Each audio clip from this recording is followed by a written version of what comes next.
Ma question va s'adresser à vous, Christophe Rozin, en tant que responsable du laboratoire de Nancy. Votre laboratoire a publié en avril dernier, enfin en mars-avril dernier, une étude sur l'eau distribuée en France, l'eau destinée à la consommation humaine. Une étude qui pouvait apparaître quand même assez inquiétante. Je prends quelques exemples. Votre étude relevait par exemple la présence du métabolite du chlorothalonil, vous en avez reparlé tout à l'heure. C'est un fongicide qui est aujourd'hui interdit, mais il y a donc des résidus. Tout le bassin parisien, par exemple, est concerné. Et si on en croit le syndicat des eaux d'Île-de-France, 3 millions d'usagers reçoivent aujourd'hui une eau dont les teneurs en chlorothalonil, en métabolite, sont 4 à 5 fois supérieures au seuil réglementaire. Il n'y avait pas que ça. Votre rapport parlait également d'un autre métabolite, celui du métolachlore, classé cancérogène, perturbateur endocrinien suspecté. Un solvant également cancérogène, le dioxane, des traces de dioxane qui ont été retrouvées dans 8% des échantillons. Là encore, une problématique, parce qu'il n'y a pas de valeur réglementaire en France ou en Europe sur ce produit, mais il y a quand même des pays qui prennent des mesures, comme l'Allemagne, qui limite ce produit à 1 microgramme par litre, et vous avez trouvé des concentrations parfois à 4,8 microgrammes par litre. Donc, les conclusions de ce rapport, c'est qu'un tiers de l'eau distribuée en France est contaminée par un pesticide. 3 questions donc.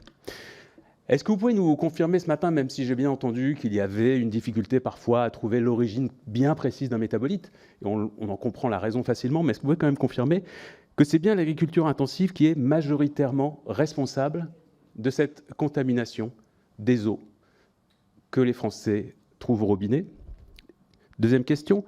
Est-ce que vous avez enregistré un mieux au fil des années dans les relevés que vous avez faits, un mieux, c'est-à-dire moins de pollution, suite au plan éco-phyto?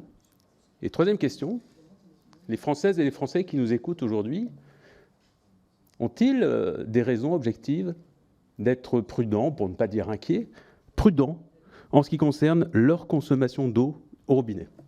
C'est un travail effectivement sur lequel on a travaillé ensemble avec mon collègue. Donc effectivement, campagne exploratoire. On a effectivement le sujet 1,4-dioxane. Sur cette molécule en particulier, la valeur maximale trouvée était de 4,8 microgrammes par litre. On peut regarder en face l'OMS qui dit qu'il faut rester inférieur à 50, ou on peut regarder certains États américains qui disent qu'il ne faut pas dépasser 0,3. Donc, où est la valeur limite? Là, c'est vraiment un travail de fond de toxicologue qui est en cours, parce qu'aujourd'hui, on n'a pas d'éléments de réponse. Quelques compléments rapides. Donc, par rapport à la question, quand on est supérieur au seuil réglementaire, où est-ce qu'on se situe? 4 à 5 fois au-dessus, est-ce que c'est beaucoup, est-ce que c'est pas beaucoup? En fait, les seuils réglementaires, comme je l'ai dit tout à l'heure, c'est un seuil très conventionnel. On cherche à protéger la ressource et à se poser les bonnes questions le plus tôt possible.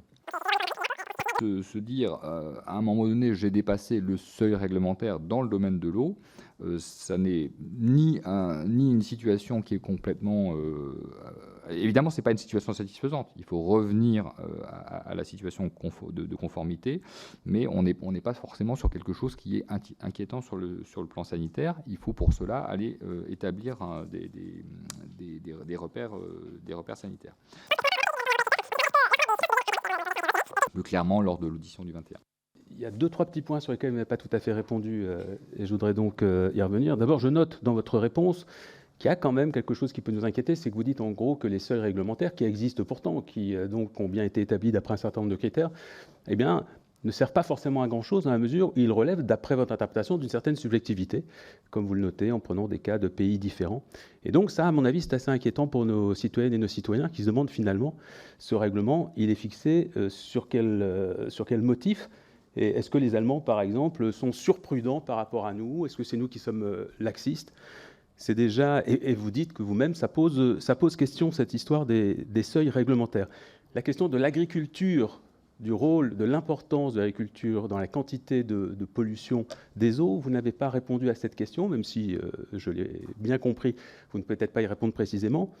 Et enfin, je me permets de vous la reposer, pour les Françaises et les Français qui nous écoutent, doivent-ils être inquiets ou au moins prudents lorsqu'ils consomment de l'eau du robinet en France?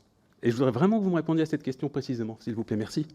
Merci, chers collègues. Ce que je vous demande, c'est d'avoir simplement noté les questions insistantes de M. Caron, d'y répondre, mais je vais quand même donner la parole à Mme Thomas pour qu'on ait le temps de... 0,1 microgramme par litre, c'est un chiffre européen. Merci pour vos réponses. Madame Edel. Pardon, mais j'attends toujours les réponses à mes questions. Sur la consommation d'eau, je vous ai dit très clairement que pour moi, les acteurs publics et les producteurs d'eau agissent de manière en amont, très amont par rapport à la consommation, et donc l'eau est délivrée de manière sûre. Peut-être un tout petit... Sur l'agriculture, pardon, Ouais. J'ai pas de boule de cristal, donc non, j'ai pas fait de quantification. L'ANSES n'a pas procédé à une quantification de les différentes provenances et de leur rôle quantitativement parlant par rapport aussi bien aux impacts sanitaires qu'aux impacts environnementaux.